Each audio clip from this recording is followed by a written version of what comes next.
All right, good morning. UTV Solutions, Honda Pioneer 500 portal install. First we do is disassemble, and then we're going to have Gary here show us how the installation process goes, so bear with us. When you go to put the portal on, you slide the CV joint over to get it into the input shaft, which would be the top joint.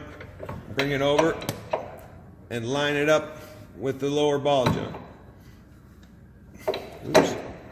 Kind of like that. Somebody drop a nut on it for you. You come back in, drop it down, put it in the upper ball. The upper ball going through there. Then you put your tie rod end in on the steering joint. Slide it in like that. All right, we've got all the ball joints attached. You take your supplied input shaft nut. That slides onto the end of the CV joint here. Bring it nice and hand tight. I don't like you to tighten it down. Hand tighten's good.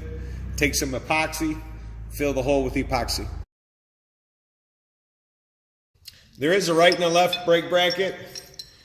You see your chamfered holes. It should fit right into your assembly flush like that. You've got your spacer. Put your spacer on. Then you put your brake bracket over it. Slide your bolts in. Okay, so now that we've taken our stock rotor off and put our new custom motors that we build on here, this will show you, obviously, with this particular setup, you need to do a brake line extension of about at least 6 to 12 inches. Anywhere in between there should give you exactly what you need.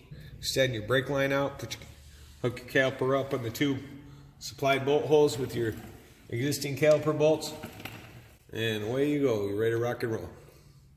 And now you can see, as we look at it real quick, that's what they look like stock, and that's what you're going to end up with as you add the portal on.